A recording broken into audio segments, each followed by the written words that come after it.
Who was Cyrus the Great, and how did one man create the first Persian Empire that changed the ancient world? In the next 20 minutes, we will trace Cyrus's rise, his major conquests, the governing innovations that held an empire together, surprising acts of tolerance, and the legacy that lasted for centuries. Cyrus the Great lived circa 559 to 530 BCE and founded the Achaemenid Empire, uniting Medes and Persians, toppling kingdoms from Lydia to Babylon, and assembling a multi-ethnic realm unlike anything seen before. He is remembered both for battlefield skill and for statements carved into clay, most famously the Cyrus cylinder, a 6th century BCE inscription that has been described as an ancient charter for human rights. That description is powerful, but it simplifies a complex ruler and a complicated set of documents. In this video, we will weigh the evidence, showing what we know and where later stories shade the record. Over the next segment, we will look at Cyrus's origins on the Iranian plateau, his family ties to the Medes, the traditions that surround his birth, and the historical evidence for how he first seized power. You will hear contemporary Babylonian entries, Greek narratives, and modern scholarly readings, all placed side by side, so you can see how the story was formed and why it still matters. First, how did Cyrus rise from a regional prince to an empire builder? Cyrus was born into a fractious landscape of small kingdoms on the Iranian plateau, the scion of the Achaemenid house of Anshan, a Persian dynasty that rose under Median dominance around the mid-6th century BCE. His family's power lay in Persis, also called Anshan, but the real overlords in the region were the Medes, ruled by King Astyages, and Persian ambitions had to be framed against Median authority and the shifting loyalties of neighboring chiefs. Between 559 and roughly 550 BCE, Cyrus emerged as a regional leader who could challenge that order, combining local support with a shrewd understanding of when to press advantages and when to form alliances. The traditional narrative records a dramatic revolt and the overthrow of Astyages around 550 BCE, an event that, in most reconstructions, resulted in the formal unification of Medes and Persians under Cyrus's leadership. Our sources for this story vary. Herodotus gives a richly detailed and often legendary account, while Babylonian and contemporary Iranian documents provide more fragmentary, bureaucratic traces of political change. Those Babylonian records do not narrate birth legends or dramatic rescues, but they help anchor the chronology, offering administrative notes and royal titulary that confirm a shift in power at mid-6th century BCE.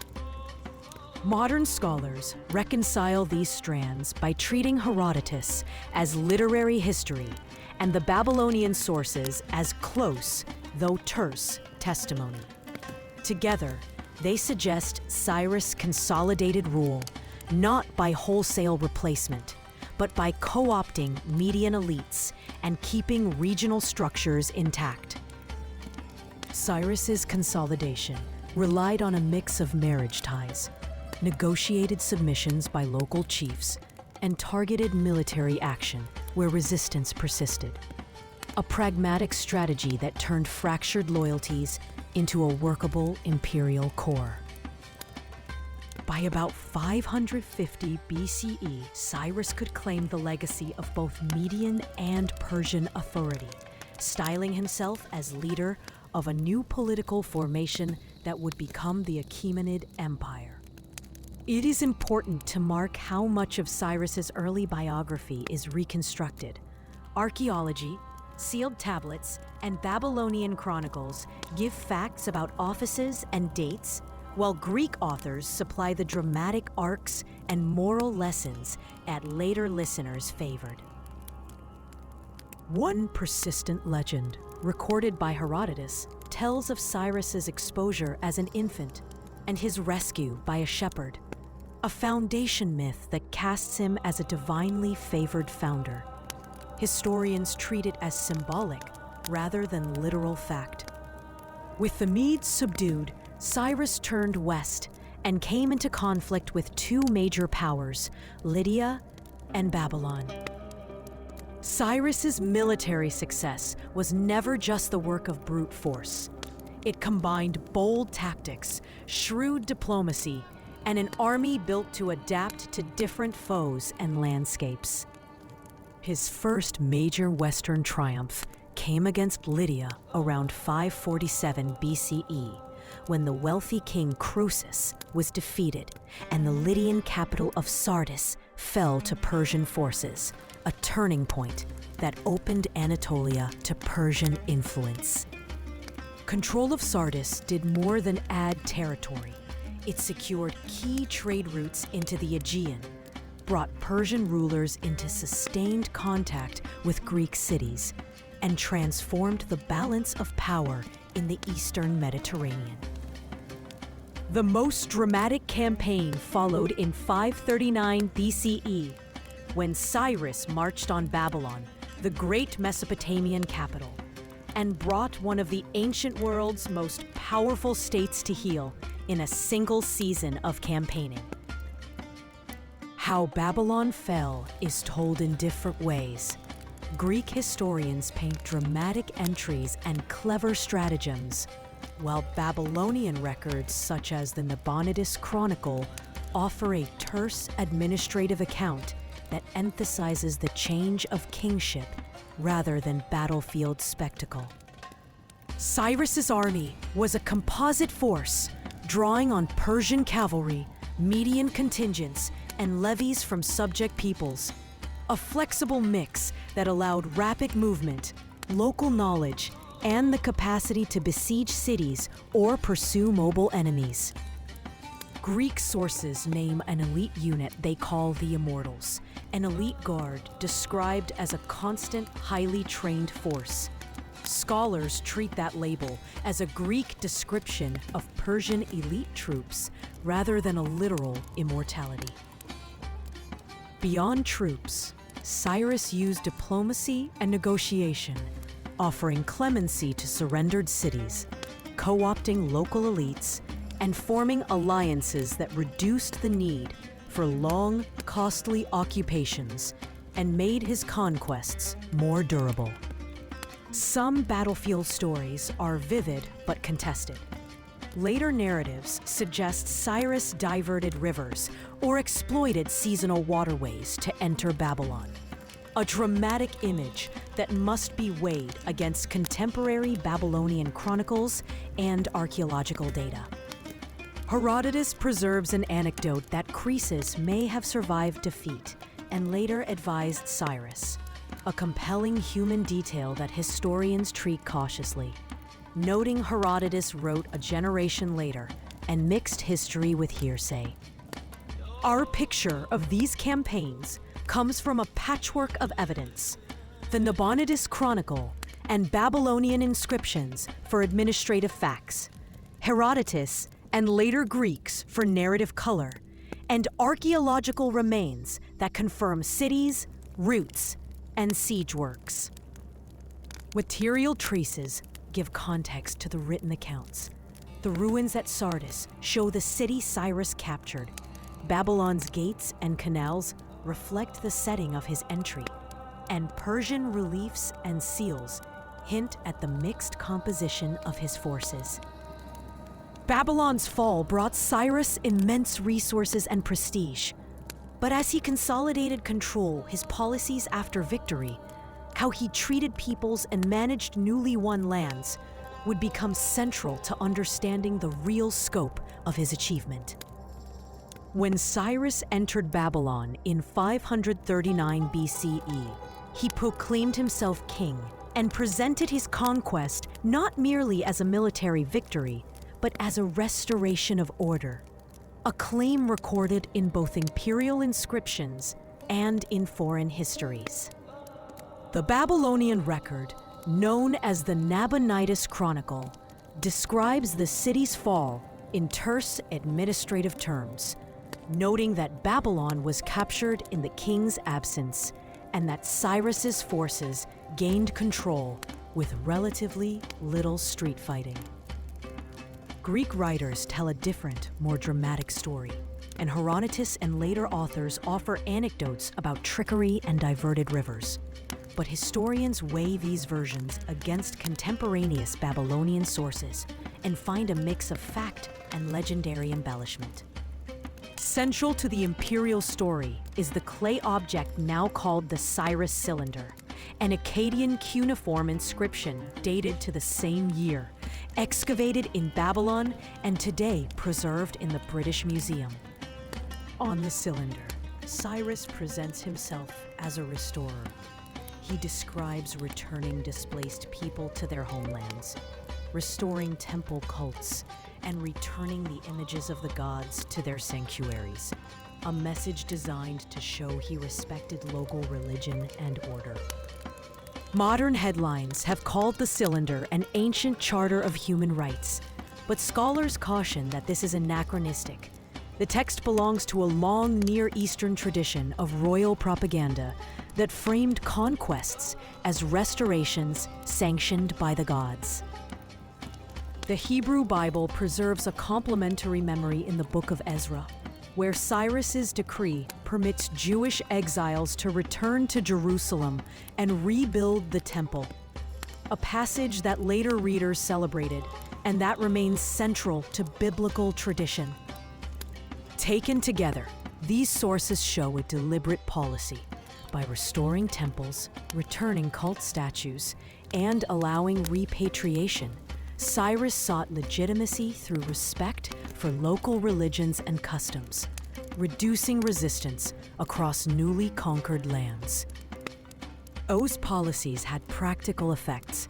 Restoring cults reassured priestly elites, repatriation soothed displaced populations, and the rhetoric of restoration helped stabilize vast territories that might otherwise have unraveled after conquest. But restoring temples and allowing returns was only part of Cyrus's approach. He also built the administrative backbone of an empire. Conquering territory is one thing, governing it is another.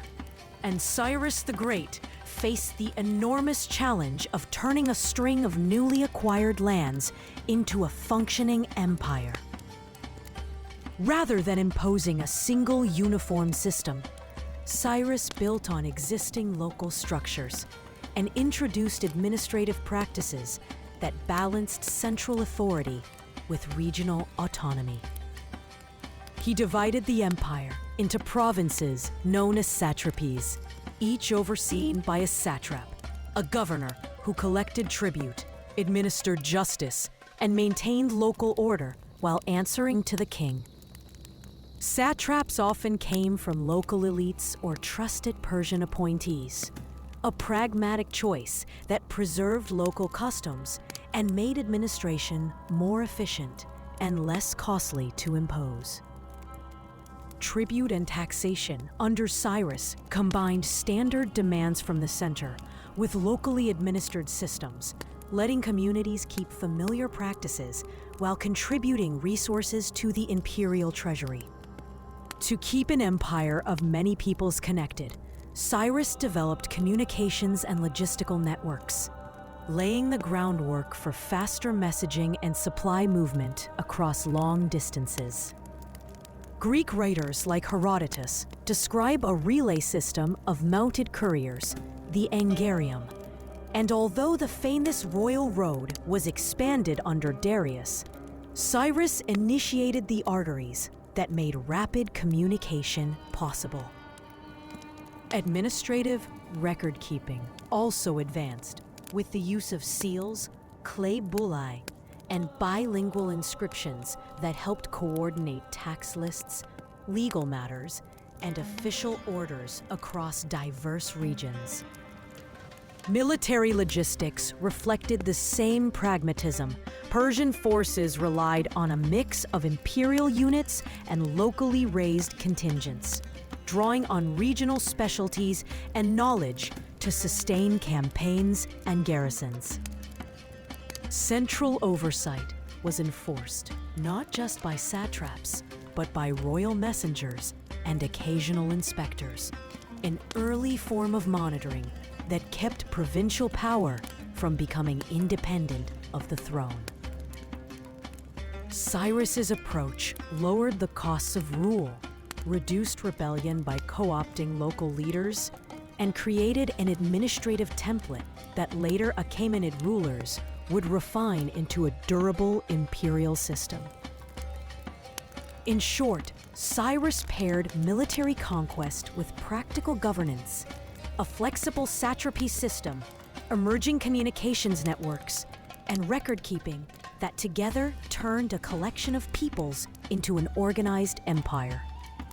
Cyrus's rule is often remembered for a surprising feature: relative religious tolerance and a steady respect for local customs that set his empire apart from many earlier conquerors. Imperial documents present this policy vividly, describing how Cyrus returned cult statues and restored temples, a claim summarized on the Cyrus cylinder as returning peoples and their gods to their homes. This was not mere piety. Restoring temples and sanctuaries was a deliberate political strategy to win legitimacy from conquered populations and from the priests who helped shape local loyalties. In practice, Cyrus allowed local laws and traditions to continue. He appointed local elites when useful, and he kept administrative structures largely intact so communities could govern themselves under Persian overlordship. One high-profile consequence was his treatment of exiled groups. The Hebrew Bible credits Cyrus with a decree that allowed Jewish exiles to return to Jerusalem and rebuild the temple, a story that became central to later religious memory. Cultural exchange followed political accommodation.